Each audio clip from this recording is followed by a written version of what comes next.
Assalamualaikum warahmatullahi wabarakatuh. Jumpa lagi di channel saya Oki Sahara. Kali ini kita ada di segmen cemas, yaitu cerita mitos dari masyarakat. Kali ini di samping saya telah hadir Bapak Usep yang akan menceritakan tentang pengalaman beliau ketika beliau mencoba mempelajari buku Palirimbon. Nah, untuk cerita selanjutnya kita langsung dengarkan dari narasumber, yaitu Bapak Usep. Saya punya cerita sebagai kisah nyata beberapa tahun yang silam mengenai buku Palirimbon yang saya pelajari.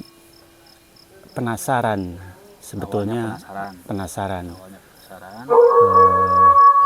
Dan waktu itu saya praktekkan di malam Jumat.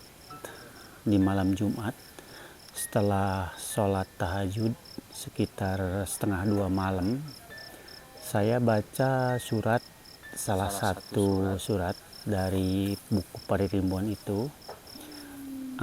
Maksud saya ingin ketemu dengan jin Islam, jin Islam. Saya praktekkan beberapa kali dibaca mengenai surat-suratnya itu, dibaca beberapa kali. Ternyata pas bacaan yang keberapa itu benar suaranya itu muncul di depan rumah, yang kebetulan rumah saya itu dulu dari bambu, bilik dari bilik. Saya waktu itu niatnya pingin ketemu dengan jin Islam itu, dan benar waktu udah beres bacaan terakhir itu muncul suara-suara binatang, Pak. Suara kambing, anjing, terus sapi gitu. Barengan semua. Barengan, dengan dibangi dengan angin yang cukup besar gitu anginnya. Saya itu sebetulnya kaget, kok nyata gitu, nyata. Bacaan itu benar-benar Nyata. Tapi pas sayangnya waktu itu saya malah takut gitu, malah takut lari ke kamar yang sebelah,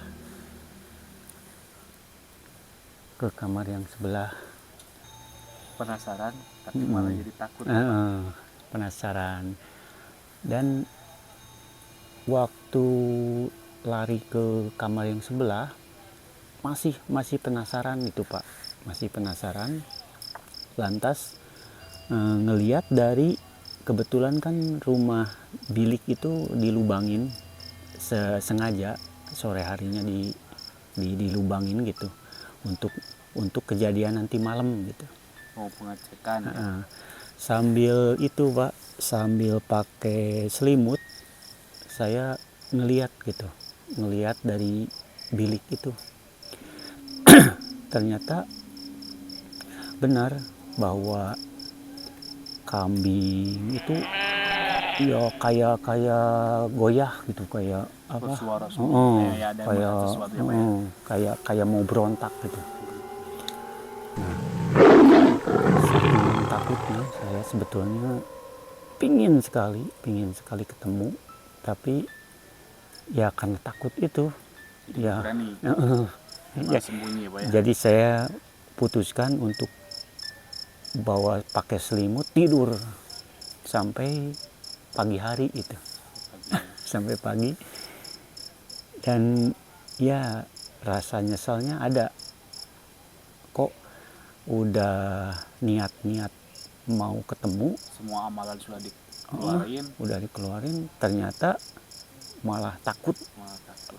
udah ketemu takut gitu. Nah, ini pelajaran buat teman-teman nih, buat teman-teman yang suka iseng-iseng baca buku Polyribon, buku apa aja, kalau misalkan mau diamalin, berarti harus siap dengan konsekuensinya. Nah, seperti yang dialamin oleh Bapak Usep ini, beliau ketakutan karena melihat kenyataannya, kedatangan mungkin jin itu ya, mungkin jinnya. Karena kan kalau misalkan di buku Polyribon itu ada, kalau misalkan keterangan kita mau ketemu sama apa dengan jin katanya, di Islam ada dengan ada, nabi dengan nabi katanya, kalau misalkan ada malam apa gitu. ada itu di situ petunjuk-petunjuknya. Nah, buat teman-teman di channel saya, kalau misalkan ada yang penasaran, jangan sampai ngelakuin hal-hal yang tidak sanggup kita lihat gitu. Nah, itu pelajaran dari Pak Usep. Jadi Pak Usep Paling adalah Raka. Oke, ada lagi satu cerita dari Pak Usep mengenai kisah nyata juga yang Pak Usep mau ceritakan sekarang. Silakan Pak Usep. Pada waktu itu keluarga saya kan cukup besar keluarganya. Jadi keluarga besar yang terdiri dari kakak, karena saya paling kecil. Oh, Pak Usep anak bungsu. Pak Usep berapa bersaudara? Semuanya 9. Semuanya 9 dan kakak-kakaknya itu udah meninggal. Sebagiannya udah meninggal, termasuk yang saya mau ceritakan ini.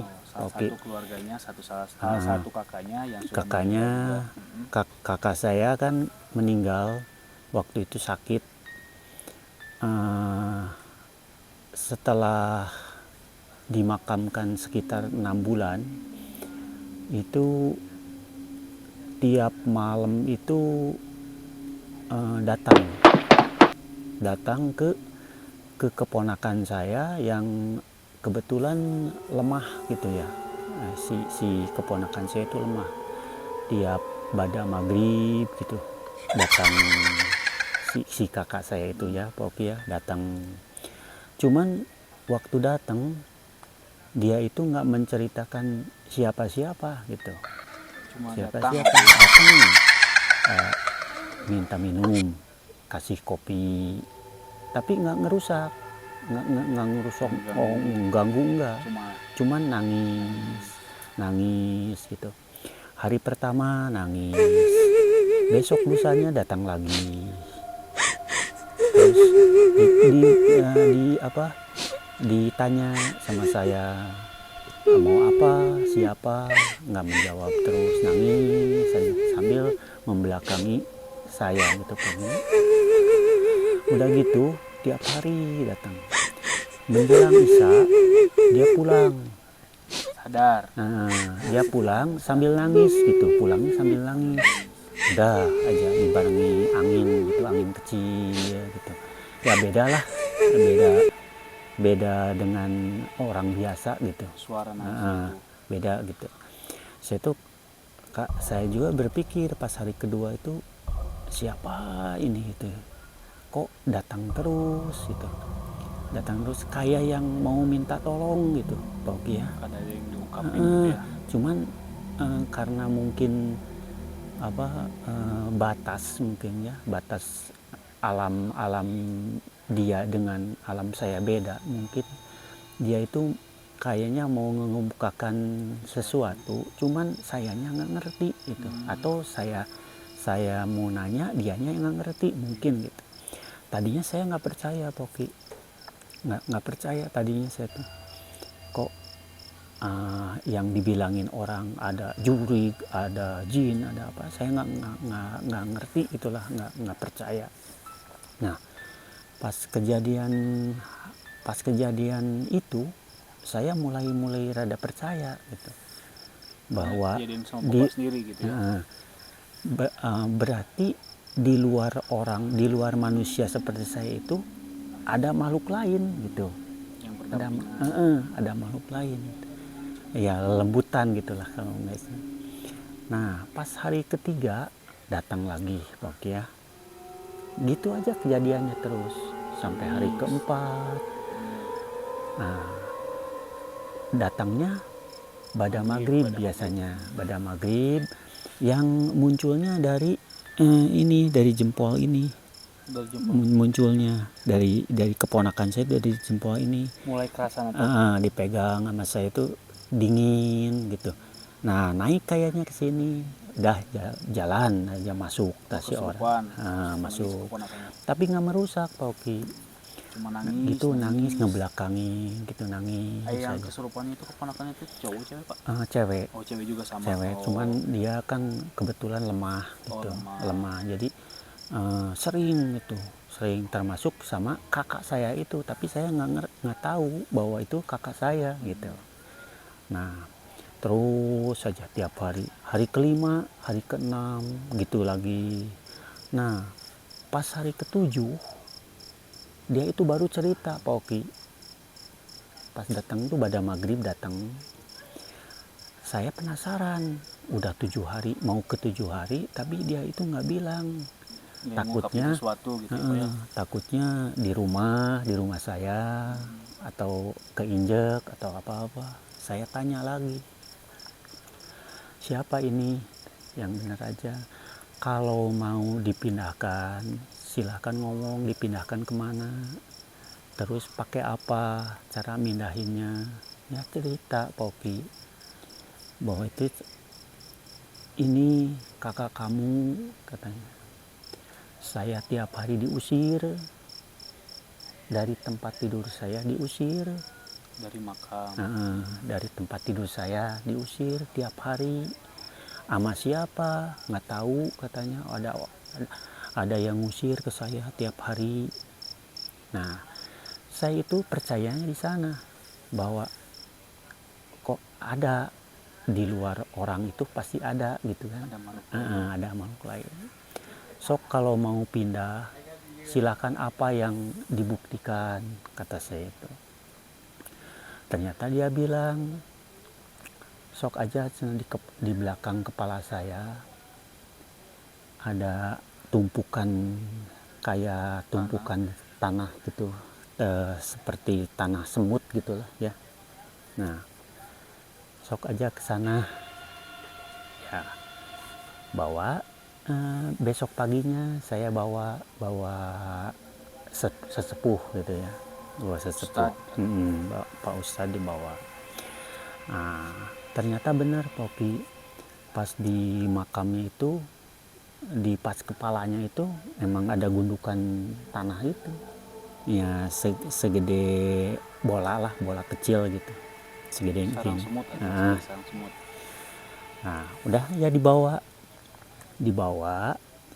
gimana aja yang meninggal, baru meninggal gitu, diurus.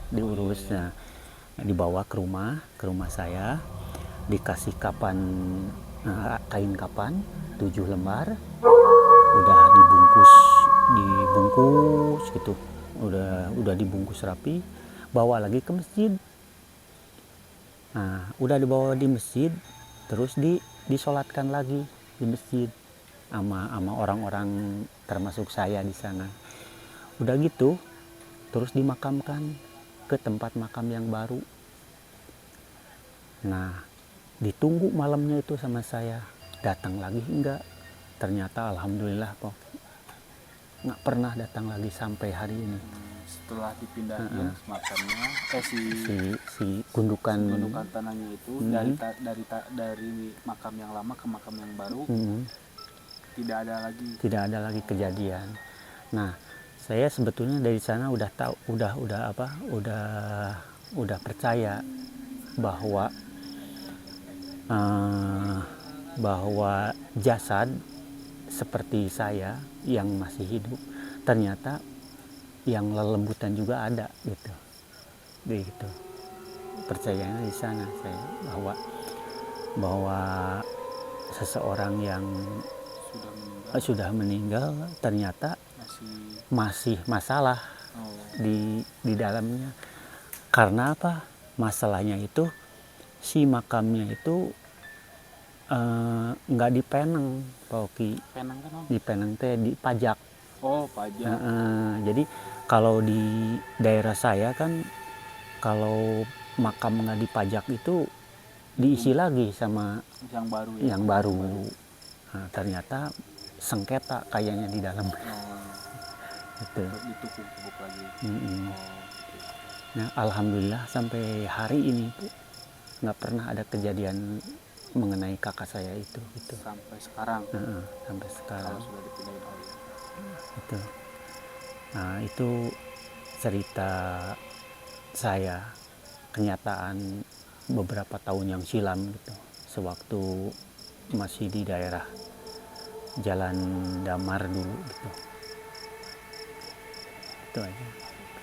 Oke, terima kasih teman-teman sudah menonton cerita ini. Ambil yang baiknya dan buang yang buruknya. Jadi demikian cerita dari Pak Usep, dan terima kasih telah menonton segmen saya Oki Sahara. Berundur diri. Assalamualaikum warahmatullahi wabarakatuh.